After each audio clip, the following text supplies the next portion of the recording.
தொடர்ந்து விரைவுச் செய்திகளை பார்க்கலாம். தமிழக பாஜக பொறுப்பாளரான மத்திய அமைச்சர் பியூஷ் கோயலின் தமிழக வருகை ரத்து செய்யப்பட்டுள்ளது. தேர்தல் கூட்டணி குறித்து ஆலோசிப்பதற்காக பியூஷ் கோயல் நாளை தமிழகம் வருவார் என்று அறிவிக்கப்பட்டிருந்தது. இந்நிலையில் நிதியமைச்சர் அருண்ஜேட்லி உடல்நலக்குறைவால் நியூயார்க் மருத்துவமனையில் அனுமதிக்கப்பட்டுள்ளதால் மத்திய பட்ஜெட் தயாரிப்பது உள்ளிட்ட அவரது பொறுப்புகள் பியூஷ் கோயலிடம் ஒப்படைக்கப்பட்டுள்ளன. இதையடுத்து அவரது தமிழக பயணம் ரத்து செய்யப்பட்டுள்ளதாக தமிழக பாஜக தலைவர் தமிழிசை சவுந்தரராஜன் தெரிவித்துள்ளார். மாசு கட்டுப்பாட்டு விதிமுறைகளை மீறியது தொடர்பான வழக்கில் போக்சோ ரூபாயை நாளைக்குள் செலுத்த வேண்டும் தேசிய பசுமை தீர்ப்பாயம் உத்தரவிட்டுள்ளது. அதிக அளவு மாசுவை வெளியேற்றும் வண்ணம் கார்களை தயாரித்ததற்காக போக்ஸ்வேகன் கார் நிறுவனத்திற்கு தேசிய பசுமை தீர்ப்பாயம் அண்மையில் 171 கோடி ரூபாய் அபராதம் விதித்தது. அதில் 100 கோடி ரூபாயை வெள்ளிக்கிழமை மாலைக்குள் மத்திய மாசு கட்டுப்பாட்டு வாரிய அலுவலகத்தில் செலுத்த வேண்டும் என்று தேசிய பசுமை தீர்ப்பாயம் உத்தரவிட்டுள்ளது. அபராதத்தை செலுத்த தவறும் பட்சத்தில் அக்கார் நிறுவனத்தின் இந்திய தலைமை அதிகாரி உள்ளிட்டோர் கைது செய்யப்படுவார்கள் என்றும் தேசிய பசுமை தீர்ப்பாயம் எச்சரித்துள்ளது. இடைத்தேர்தல் மற்றும் நாடாளுமன்ற தேர்தல்களில் அம்மா மக்கள் முன்னேற்றக் கழகத்திற்கு குக்கர் சின்னம் ஒதுக்க கோரி அக்கட்சியின் துணை பொதுச் செயலாளர் டிடிவி தினகரன் தொடர்ந்த வழக்கின் மீதான விசாரணை உச்சநீதிமன்றத்தில் இன்று தொடங்கியது. நீதிபதிகள் AM கன்வில்கர், KM ஜோசப் அமர்வு முன்பு டிடிவி தினகரன் தரப்பில் ஆஜரான வழக்கறிஞர் கபில் சிபல் தங்கள் தரப்புக்கு 20 MLAக்கள் 6 MPக்களின் ஆதரவு உள்ளதாக தெரிவித்தார். இதையடுத்து தேர்தல் ஆணைய வழக்கறிஞர்கள் ஆஜராக வேண்டும் என்று உத்தரவிட்ட நீதிபதிகள் விசாரணையை நாளைக்கு ஒத்திவைத்து உத்தரவிட்டனர். எம்ஜிஆர் பிறந்த நாளை முன்னிட்டு கடலூரில் அதிமுக நிர்வாகி பொதுமக்களுக்கு 50 ரூபாய் வழங்கிய நிலையில் கூட்டம் அதிகமாக கூடியதால் அவர் பாதியிலேயே அங்கிருந்து புறப்பட்டுச் சென்றார்.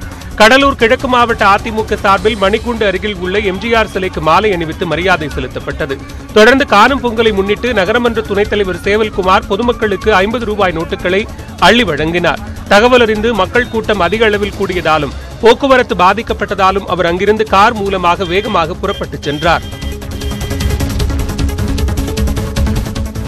நாட்டின் பொருளாதார வளர்ச்சிக்கு தேவைப்படும் எருமை மாடுகளை உதாசீனப்படுத்துவதை கண்டித்து தருமபுரியில் திராவிடர் கழகத்தினர் மாட்டுப் பொங்கல் என்று எருமை மாட்டு ஊர்வலம் நடத்தினர். நாட்டின் பொருளாதார வளர்ச்சிக்கு தேவைப்படும் எருமை மாடுகளை உதாசீனப்படுத்துவதை கண்டித்து மாட்டுப் பொங்கல் என்று எருமை மாடு ஊர்வலம் நடத்த திராவிடர் கழக தலைவர் கி வீரமணி அறிவுறுத்தினார். அதன்படி மாரவாடி கிராமத்தில் மாட்டுப் பொங்கல் என்று எருமை மாட்டையும் எருமை மாட்டு உரிமையாளர்களையும் கௌரவப்படுத்தும் விதமாக அவர்களுக்கு சால்வை அணிவித்து மரியாதை செலுத்தினர். பின்னர் எருமை மாட்டு ஊர்வலம் நடத்தினர்.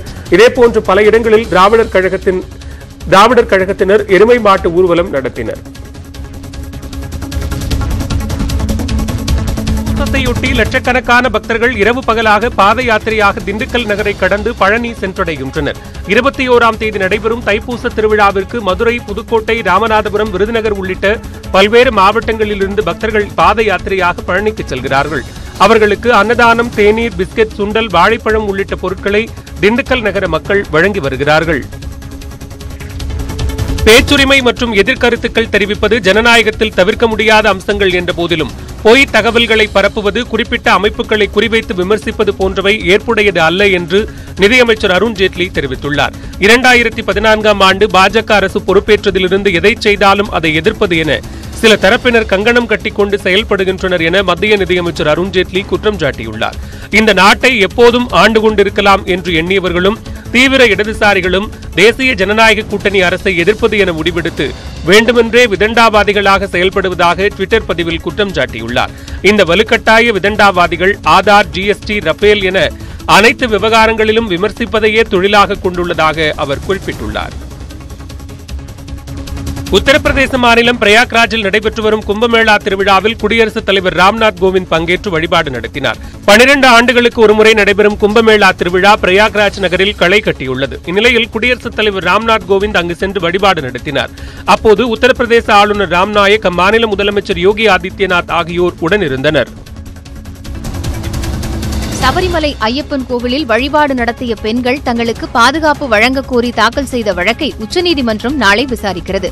சபரிமலை சன்னிதானத்தில் கடந்த 2ஆம் தேதி கனகதுர்கா, பிந்து ஆகிய 2 பெண்கள் வழிபாடு நடத்தினர். இவர்கள் இருவரும் தங்களுக்கு அச்சுறுத்தல் இருப்பதால் காவல்துறையின் பாதுகாப்பு வழங்க வேண்டும் என கோரி உச்சநீதிமன்றத்தில் மனு தாக்கல் செய்தனர். இந்த மனுக்கள் மீதான விசாரணை நாளை நடைபெறவுள்ளது.